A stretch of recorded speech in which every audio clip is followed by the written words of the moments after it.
Čau dámy a pánové, a dneska jsem něco objevil.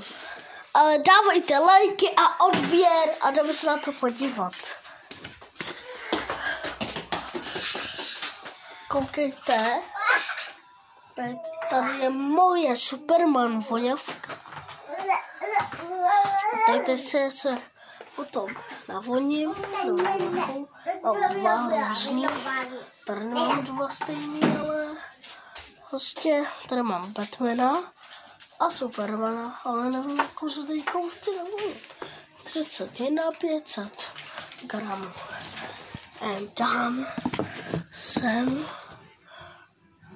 Vlastně to nespadne.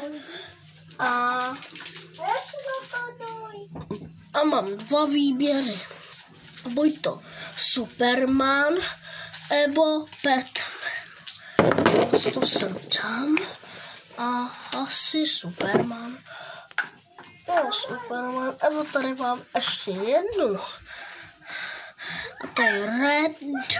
Koukejte, Red. Ale dám si tu Supermanovou zítra se můžu dát tady ta arabská, ta Red. To je arabská.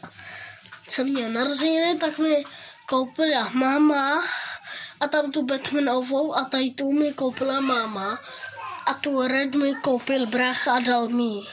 To byla ale spíš jeho. No, ale dal mi. Já jsem měl narozeniny a neměl pro ně jiný. Tak.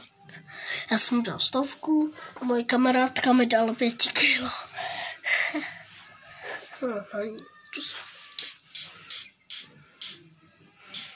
Poním, ne?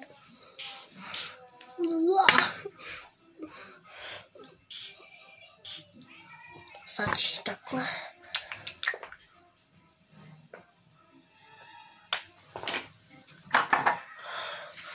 Navoněno lidi. A dneska v dalšího videa zatím čau!